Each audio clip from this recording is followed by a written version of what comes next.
तो उत्तराखंड में इस वक्त चुनावी हलचल चरम पर है और सभी पार्टियां अपने अपने उम्मीदवारों के नामों की लिस्ट बनाने में जुटी है। कांग्रेस में कांग्रेस नेता राजबीर चौहान की दावेदारी को लेकर उनसे बात की हमारे वरिष्ठ सहयोगी राहुल वर्मा ने। प्रदेश में चुनाव का ऐलान भी हो गया और पार्टियों की तरफ से जल्द ही टिकट फाइनल भी होना है। ऐसे में रानीपुर विधानसभा से कांग्रेस के प्रबल दावेदार राजबीर चौहान हमारे साथ मौजूद हैं। राजबीर जी, अब क्योंकि चुनाव भी नजदीक है, एक दो दिनों में टिकट फाइनल होने की भी बात सामने आ रही है, किस तरह से देखते हैं अपनी दावेदारी को लेकर? देखिए मान्यवर, मैं पार्टी का सिपाही हूँ। मैंने 2012 में भी आवेदन किया था, 17 में भी आवेदन किया था।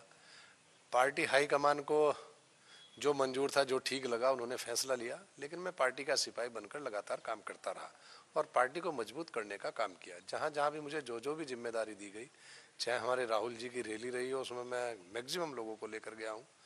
चाहे परिवर्तन रैली की बात हो, पार्टी ने मुझे यहीं पर एक जनसभा करने की जिम्मेदारी दी, वो मैंने की है।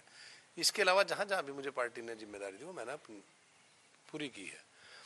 अब 2022 में चुनाव है, ये सबको पता है, और मैंने आवेदन फिर किया है।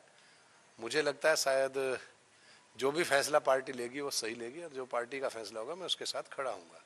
अगर पार्टी मुझे मौका देती है तो मैं चुनाव में मजबूती के साथ चुनाव लड़ने का काम करूंगा, और जो मैंने काम किए हैं और जो आज जन भावनाएं हैं उनको लेकर मैं आगे बढ़ूंगा।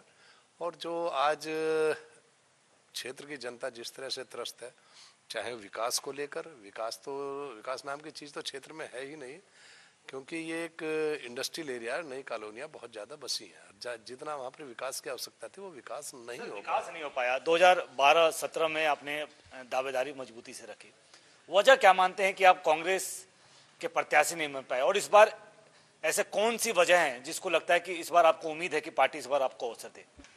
देखिए, मेरे से पहले भी पार्टी ने जो फैसले लिए होंगे, जो भी प्रत्याशी आए हैं, हो सकता है उनमें क्षमता मेरे से ज़्यादा हो, मेरे में क्षमता कम समझी होगी, लेकिन मैं एक पार्टी के कार्यकर्ता के रूप में लगातार लगा रहा।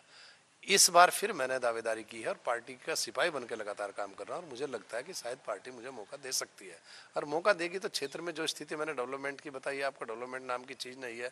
दूसरा ये कि इंडस्ट्रियल एरिया है, इंडस्ट्रियल एरिया में जिस तरह से रोजगार के साधन कांग्रेस के द्वारा सर्जित किए गए थे, चाहे ये BHL नेहरू जी की लगाई हुई BHL है, और चाहे सिडकुल जो नारायण दत्त तिवारी जी की जो सरकार 2002 में बनी थी कांग्रेस की, उसमें सिडकुल का डेवलपमेंट हुआ था, सिडकुल लगा था, और इससे काफ़ी लोगों को रोजगार मिले थे। लेकिन 2017 से जब से बीजेपी की सरकार इस प्रदेश में आई, तब से वो सिडकुल की स्थिति भी धीरे धीरे डामाडोल हो रही है, डाउन स्थिति में है, और बेरोजगारी दिन प्रतिदिन बढ़ती जा रही है। तो इस तरह के दावेदारी कई लोगों ने भी रखी है इस सीट पर, और क्योंकि अब वक्त बहुत नज़दीक है, बाकियों की दावेदारी और जो भी प्रत्याशी हैं के दौर पर जो दावेदारी कर रहे हैं, क्या लगता है कि कांग्रेस एकजुट होकर चुनाव इस सीट पर लड़ पाएगी अगर किसी एक का नाम फाइनल होता है? देखिए, इस बार कांग्रेस पूरी तरह से एक है, और जिसको भी टिकट मिलेगा, मुझे मिले या मेरे दूसरे साथी को मिले, हम सब मिलकर काम करेंगे। हमारा इस बार कांग्रेस का लक्ष्य यहाँ पर कांग्रेस को जिताना है, न कि चेहरा देखना। चेहरा पार्टी हाईकमान का काम है देखना। पार्टी हाईकमान हर मामले का आकलन करके कैंडिडेट को ये देखकर कि कौन जिताऊ कैंडिडेट है, कौन अच्छा चुनाव लड़ सकता है, कौन जीत सकता है, कौन जनता के बीच रहता है, ऐसे प्रत्याशी को शायद टिकट देने जा रही है। पार्टी ने अवसर दिया तो प्राथमिकताएं रानीपुर के सीट पे, क्या आपकी प्राथमिकताएं रहेंगी अगर पार्टी ने अवसर दिया? देखिए, अगर मुझे पार्टी मौका देती है, मैं सबसे पहले तो जो नई कॉलोनियां हैं उनका डेवलपमेंट बिल्कुल भी नहीं हो पाया, वो डेवलपमेंट होगा पूरे क्षेत्र का, लेकिन नई कॉलोनियों पर विशेष तौर से ध्यान दिया जाएगा। इसके अलावा सबसे पहले जो बेरोजगारी बहुत ज़्यादा सिडकुल में बढ़ी है, BHL में बढ़ी है, ये मेरा सबसे पहले फोकस होगा, लोगों को रोजगार मिले। और महंगाई पे कंट्रोल करना, तो देखो सरकार हमारी होगी तो महंगाई पे कंट्रोल भी हमारे हाथ में होगा। हम अपनी बात को ऊपर तक पहुंचाएंगे, विधानसभा में उठाएंगे, और महंगाई पे भी कंट्रोल होगा। तो ये साफ तौर पर राजबीर चौहान जो कांग्रेस के प्रबल दावेदार हैं इस सीट पर, वो कह रहे हैं कि पार्टी ने अवसर दिया तो ये सीट पर जो मुद्दे हैं, आम लोगों की जो समस्याएं हैं, उसके निदान के लिए वो काम करेंगे। उनका कहना है कि पार्टी जिसको भी टिकट देगी, पूरी कांग्रेस एकजुट होकर ये सीट कांग्रेस की झोली में डालेगी।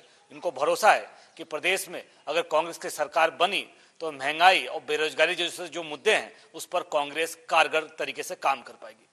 अपने सहयोगी सुनील पाल, मयूर सैनी के साथ राहुल वर्मा, TV 100 रानीपुर। प्रदेश में चुनाव का ऐलान